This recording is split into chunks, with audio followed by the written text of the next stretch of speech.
I am thrilled to have on the podcast today Doc Richardson, who founded a microschool in Utah County, Utah, called BreakOut School in 2019. And this school focuses really on kids with ADHD and autism, as well as gifted learners, really providing an alternative to the conventional classroom that can often really be stifling for young people, particularly those with ADHD and autism and some of these other special needs. So thrilled to have you on the podcast, Doc Richardson. Thrilled to be here, Carrie. Tell us about your background, Doc, and how you got into this work, especially how your nickname came about, Doc Richardson, Sure, and all of sure. the ways in which that ties in with the work you're now doing with BreakOut School. You bet. I'd love to, Carrie. I had a very rewarding 20-year career in pharmacy, loved helping people. And during that time, had a lot of opportunity to counsel families who had children with ADHD and autism. And so it was interesting to hear their struggles, and especially they often talked about school, how difficult it was for them to deal with the limits of public education. And it was just, an unbelievable problem set they had to solve. And myself, my son and my daughter both have ADHD. So I lived it. I lived the experience of trying to get their IEPs to do something for them. I would meet with these IEP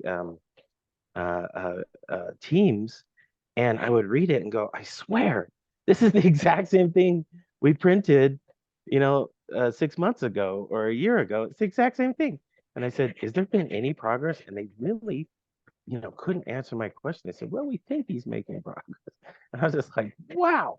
So experiencing it myself really hit home how difficult it is for these families to deal with these, neurodivergent situations. And then through that, when I saw the industry of pharmacy start to really have some major changes, I started to look around and say, is there something else I can do? My sister, who's a clinical consultant, a clinical counselor, she said, oh my gosh, she said, you should start a school. You should start a school for boys with ADHD. And I said, wow, okay, why? And she said, because they are completely lost. They are being left behind, and they are being just completely confined and told, sit in that corner and don't make a sound. And they're failing horribly. And that's what started this whole process of opening the microschool. So you are a doctor of pharmacy. You said that you had a 20-year career in pharmacy. And I wonder through that time what you saw in terms of medications, particularly to treat ADHD, kind of the growth of that industry, and what reaction you had to that. Great question. And I will come back and answer how I got named Doc at the school. But great question. That's right. Initially in my early years of pharmacy, I thought, okay, they're just overdiagnosing ADHD. These are young men that if they were growing up in the 20s and 30s on a farm, they would be considered very normal. They would just be throwing, bales of hay and milking the cows and be just fine. There is a lot of truth to that. When you have modern day what I consider confinement schooling, or just really modern day civilization, where you're inside almost all day long, that is actually a recent phenomenon. For the vast majority of mankind's existence, we've actually been outdoor creatures. Lived in the outdoors. We've coexisted with animals, with the earth. That's actually been the rule. And only very recently, within the last probably 70 years, has it been where mankind has actually wanted to stay within four walls almost the entire period. This doesn't bode well for brain development. And so that's where the whole concept of learning in a natural environment caught my attention, and the amazing results that happen when you have children, or we call them heroes at our school, um, learning in a natural environment, learning under a canopy of trees. And there's some incredible studies out there showing that great impact. Can I make a mention of my nickname, Doc? Please, Um, yes. so, so it's actually not from being a doctor of pharmacy, because when I was a practicing pharmacist, I always told people, don't call me doctor, just call me Dal. And because I love, just being informal and counseling people. But here at the school, right from the get-go, we have a superhero theme. And I'm famous on my website. I say ADHD and autism are not disabilities, they're superpowers. It's not just a meme or a a saying. It's really true.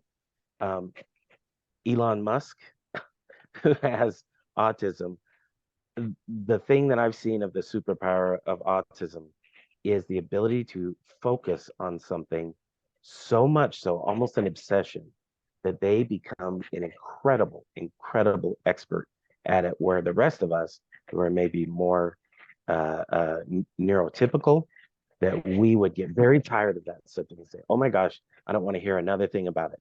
Whereas with autism, with that spectrum, they can focus and continue to focus on that subject that gives them passion.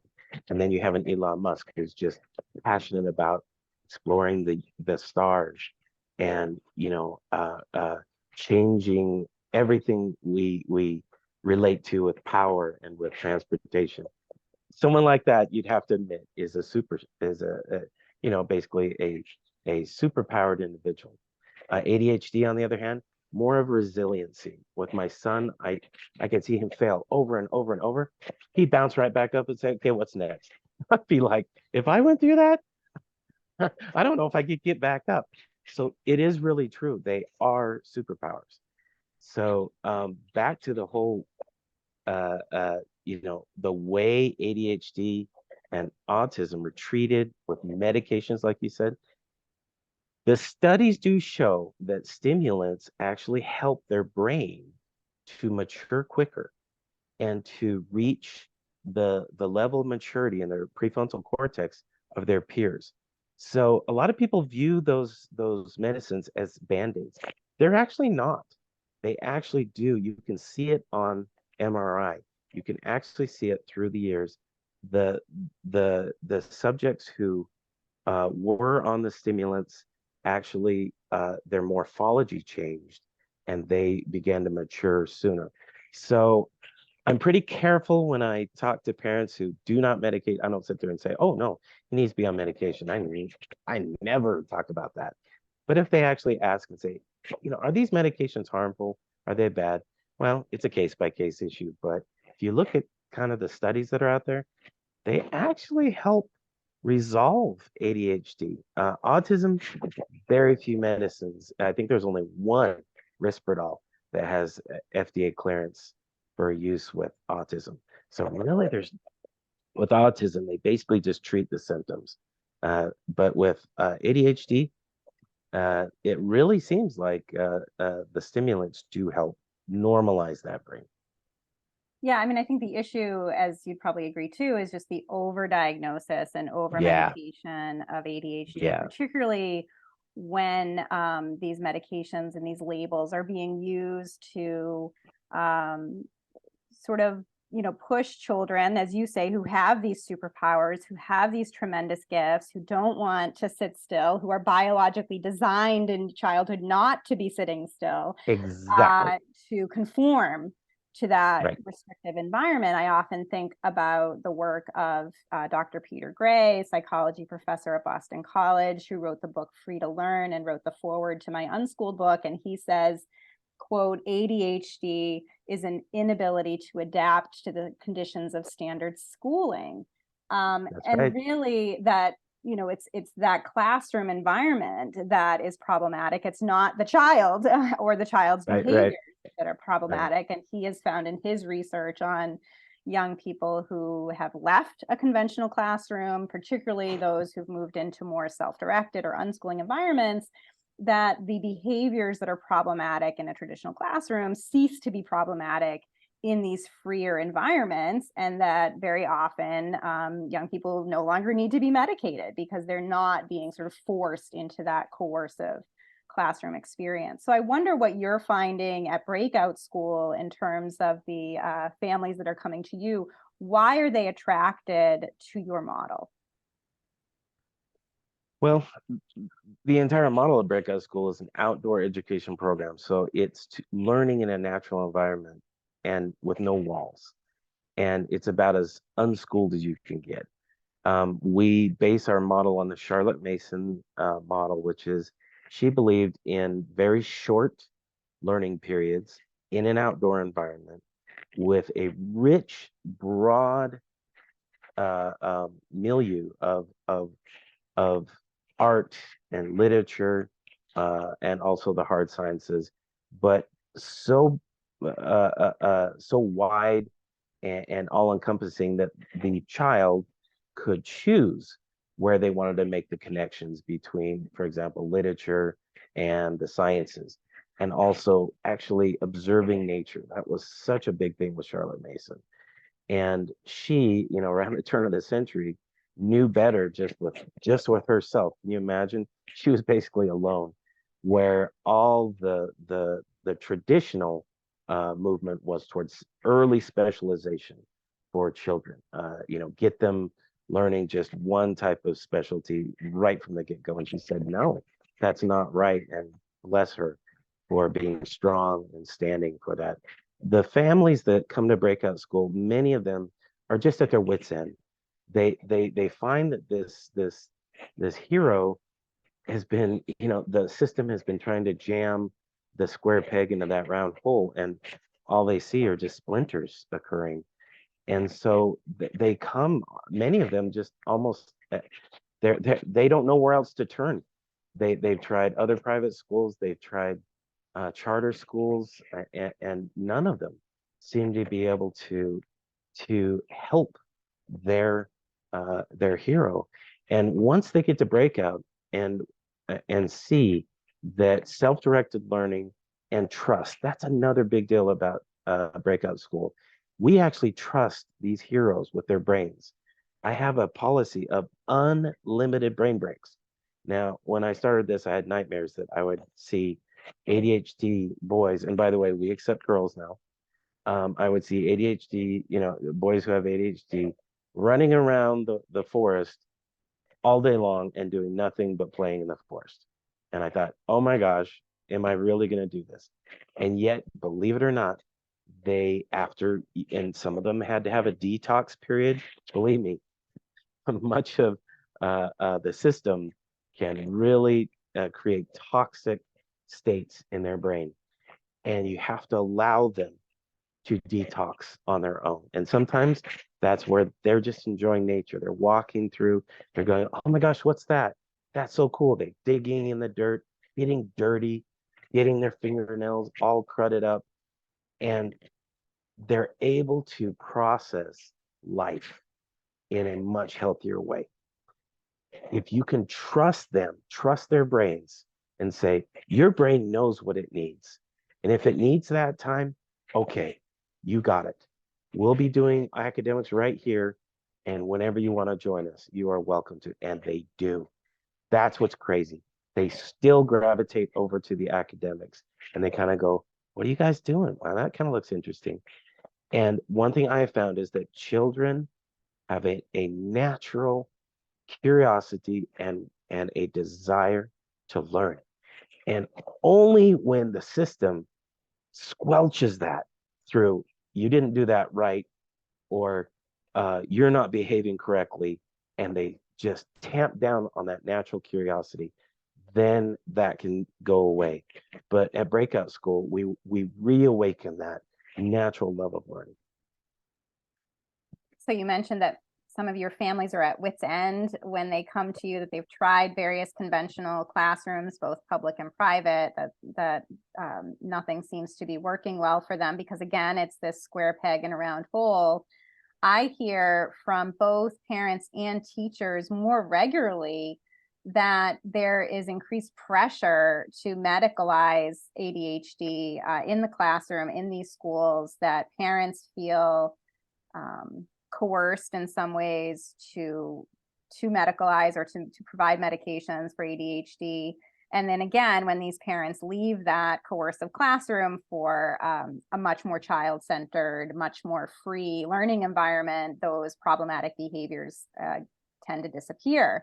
It doesn't mean that the child's not still active and still needing all of that abundant outdoor time and playtime. It just means that that behavior is no longer a liability in an alternative classroom environment. Is that what you're seeing too when you're talking to parents coming from these conventional classrooms? What are they saying is happening there? Right. And let me tie that into the actual studies that show exposure to these natural environments decreases the symptoms of both autism and ADHD. So just exposing them to nature is a treatment for ADHD and autism. And I think most parents would agree they'd much rather see their child have a natural exposure, like that, than give them some pills. So I think that's pretty obvious. So just from that right there, the studies have shown that there's improvement. So there's a lot of theories why. I won't go into that, but it just works. It really does. I don't, I don't really pry into the family's medical history, even though I'm a pharmacist. I really don't ask. And if they don't share, I don't ask. However, to me, it is absolutely tragic, and I agree with you, Carrie. The system, they want compliant, quiet, non-problematic, robots sitting there. They don't want what they want is schooled students, schooled. And the term schooling is much different than education. John Taylor Gatto, famous for saying, look, schooling produces factory workers, people who can stand, sit there, and do simple tasks and never deviate from that. That's what schooling was designed for. Education, on the other hand, is self-directed, broad, very, very world opening, and how to learn how to learn. That's education. And so you have this system that unfortunately they're dealing with massive numbers and they have to get them through the conveyor belt and on to the factory, so to speak. And it's just what's the most efficient way to get them moved, whether or not they're ready or not, they're moving them. It's just one train car after another. And of course, that's not education, that's schooling. And Yeah. so they are very, very they're very willing to be supportive of medication if the medication makes the child more compliant. Now, I won't say they, go out and say, you need to medicate this child. I have heard horror stories, yes, but, they're not supposed to do that. So, but that would be a travesty if that dynamic occurs where the medications are pressured on that child just to make them compliant. That obviously a terrible travesty to the child.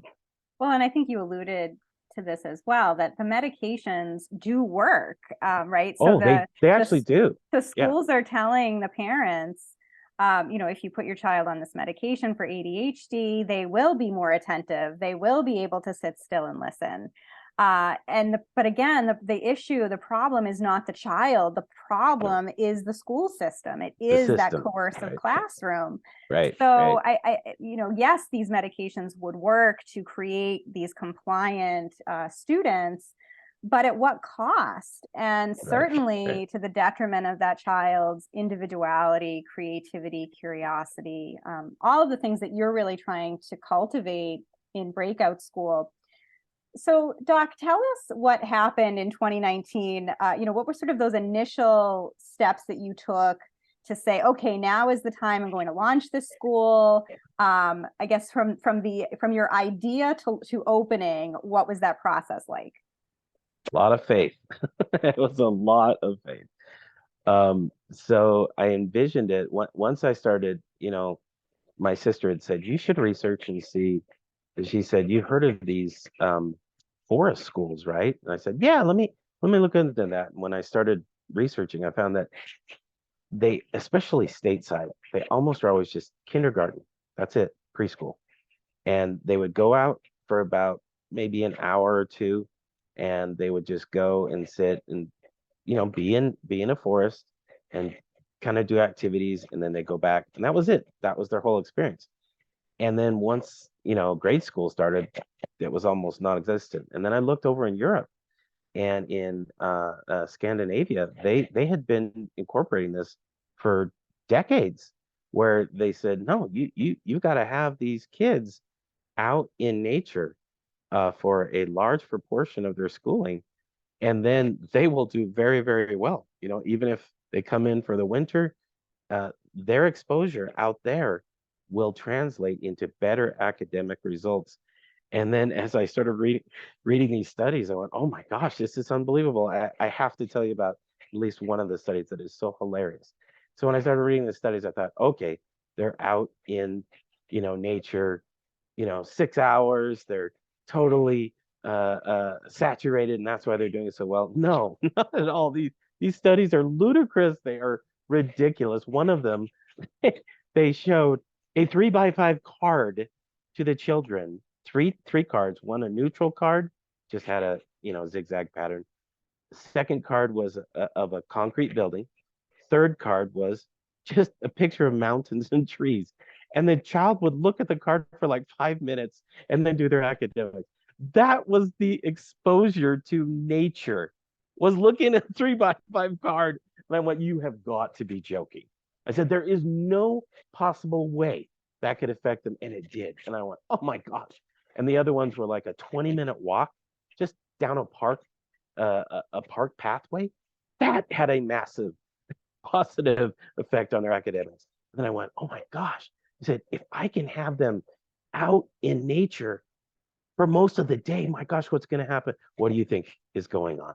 Miracles are happening. They are, the average hero coming in is 4 grade levels behind in math. 4.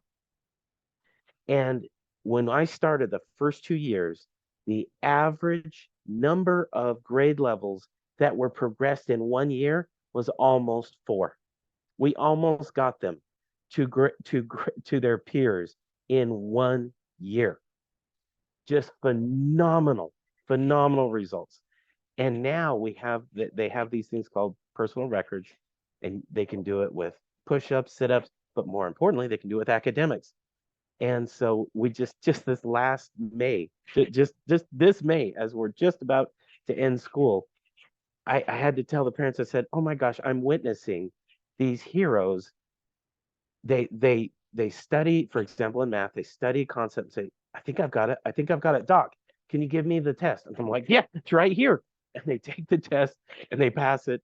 And instead of going, oh, good, done with math, they go right to the next chapter, and they're studying hard. They go, I think I've got this. Can I have another test? And I had a hero do 3 entire chapters, 3 tests in one day, passed them all. Now, where do you see that in other schooling? Where do you see a student begging for the test as soon as they've got the concept and saying, give it to me? I mean, it's unbelievable to see when the light comes on and they realize there's no speed limit. They can go as fast as they want.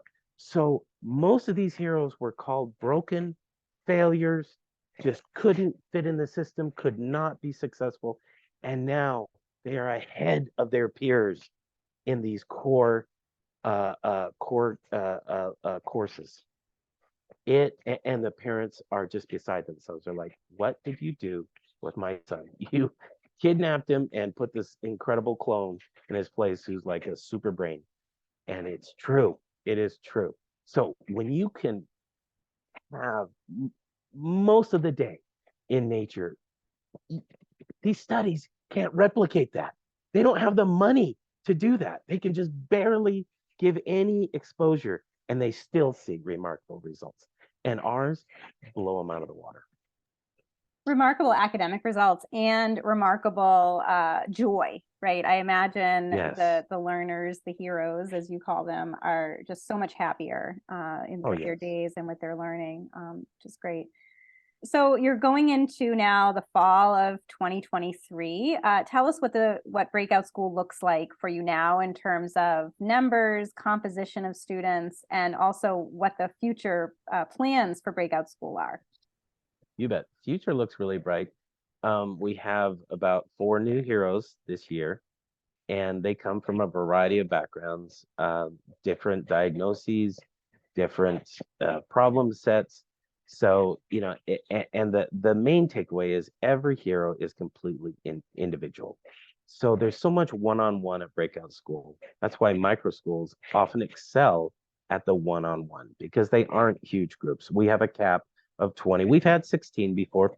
It's been great, but at the same time, I really had to, my wife instructs. She's a K through 12 teacher, and she instructs with me. I have interns. We actually have had other parents be instructor for art, for example.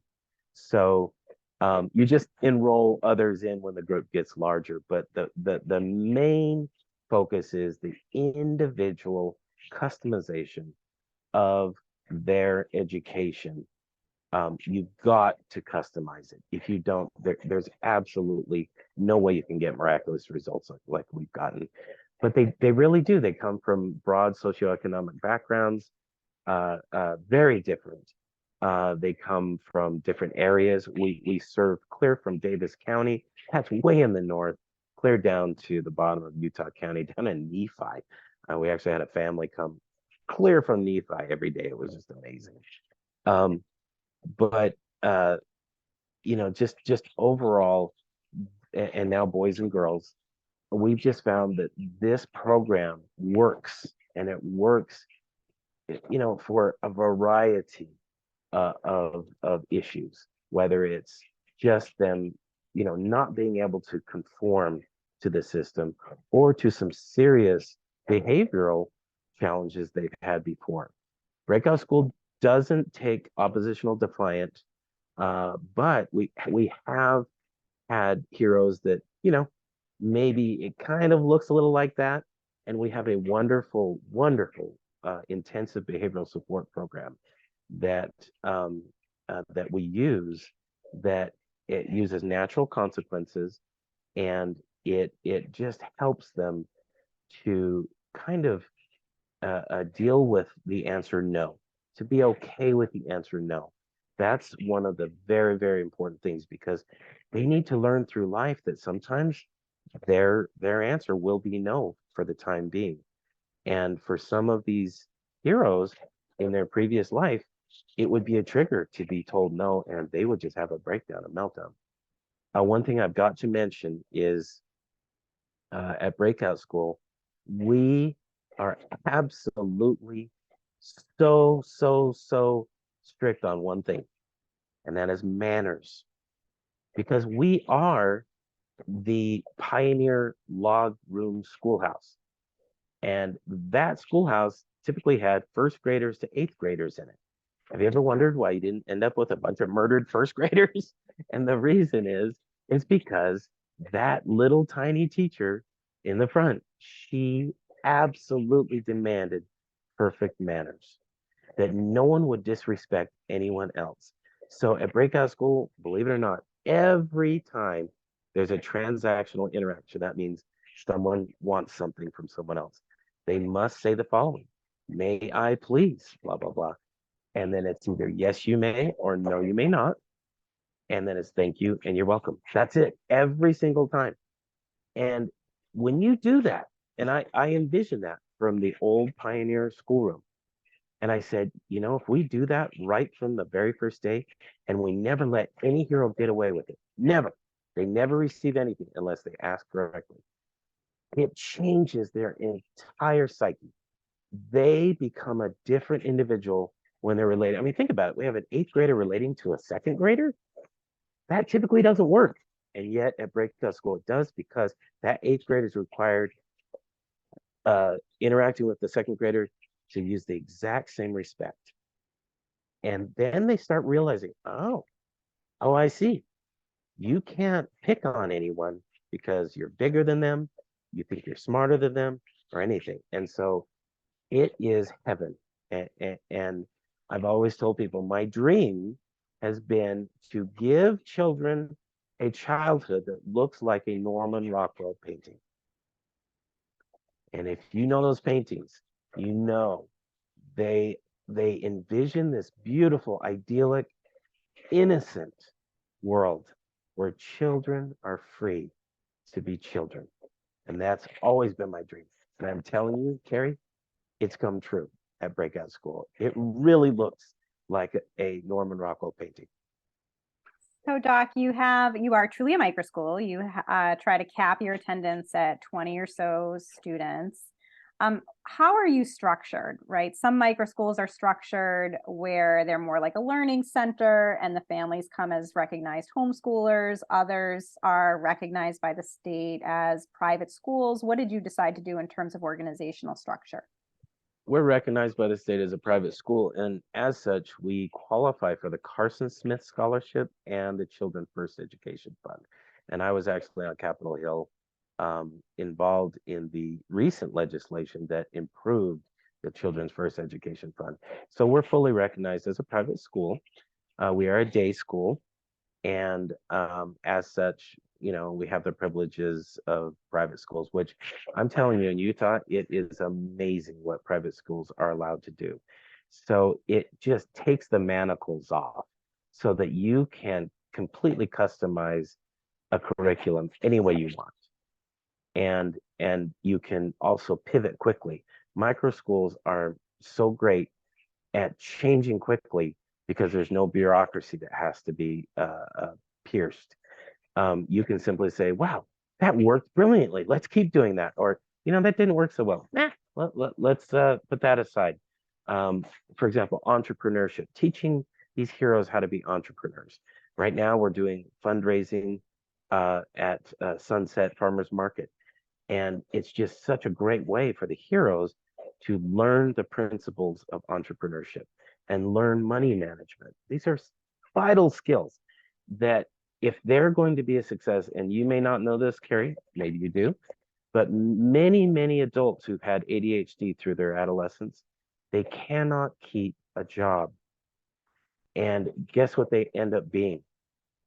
An entrepreneur, because their inability to conform to corporate America means it's really difficult for them to keep that job. And yet, when they have the freedom to make their own business, they can do it. But guess what usually happens?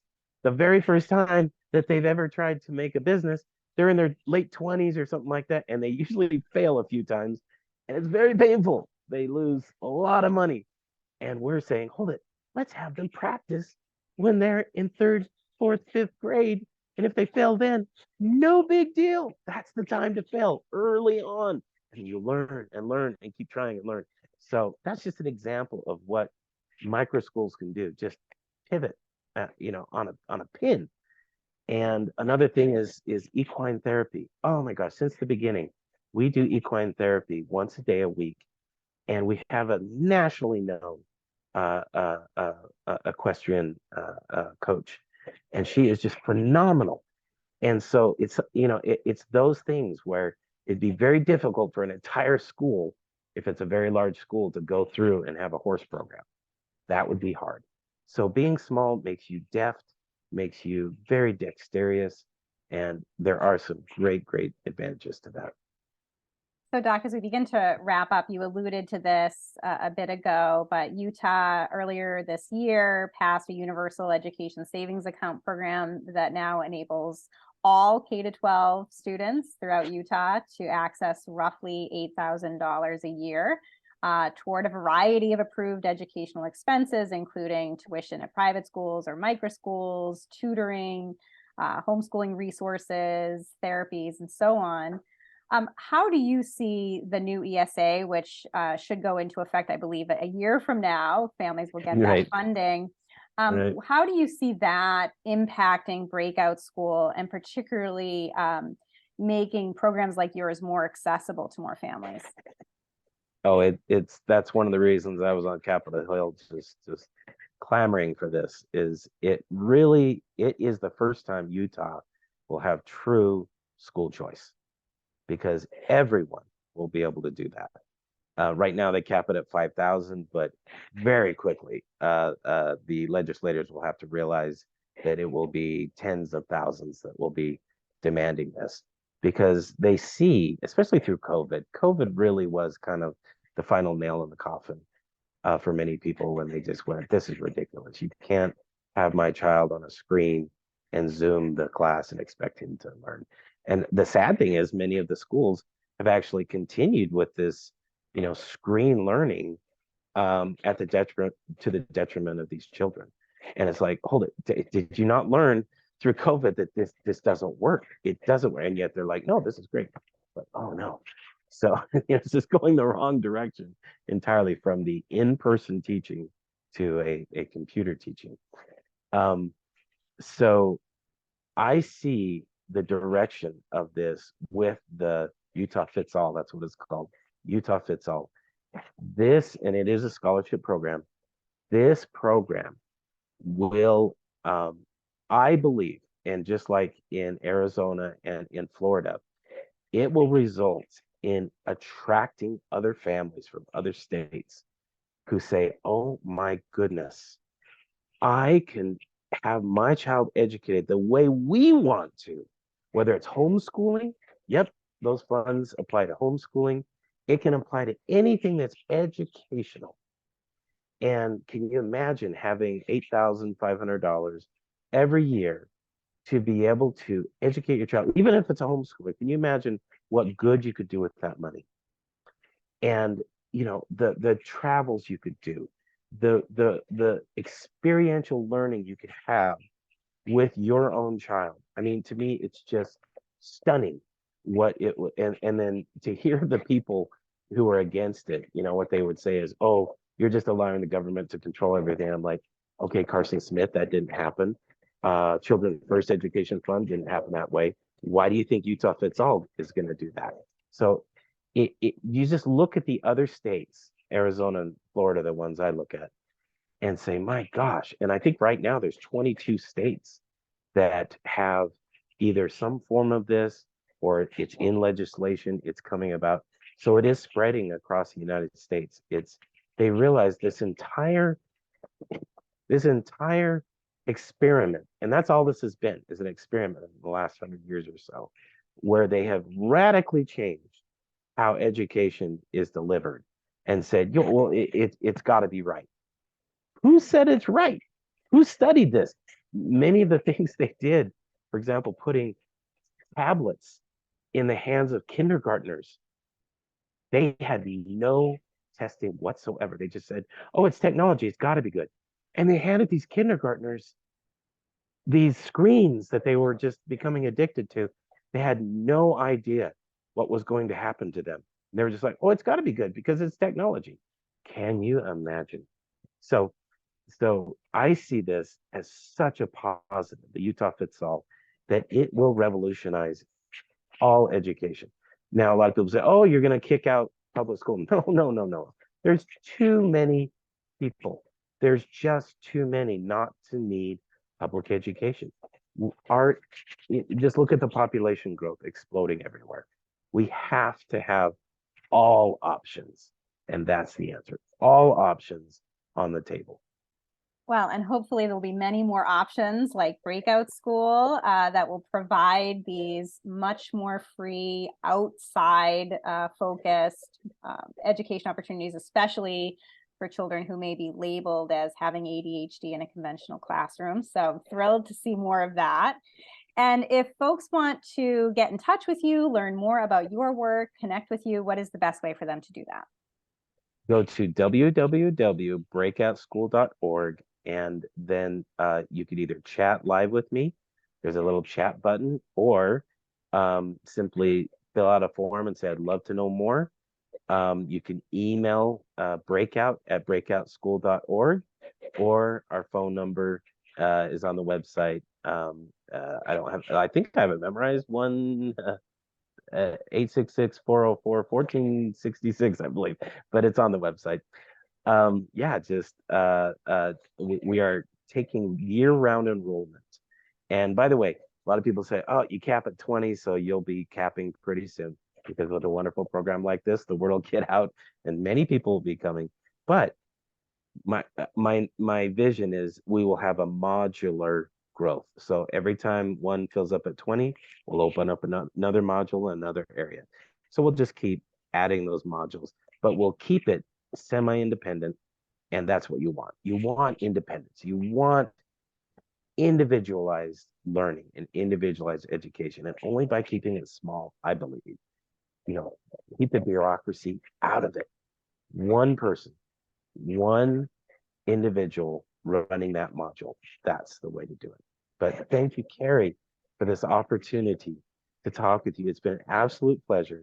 And I hope you've learned a little more about Breakout School. And I hope you become a little more interested in learning in nature and what it does to these children.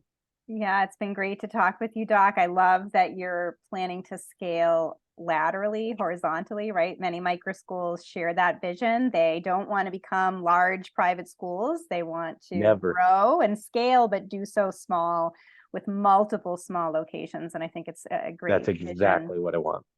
That's exactly what I want.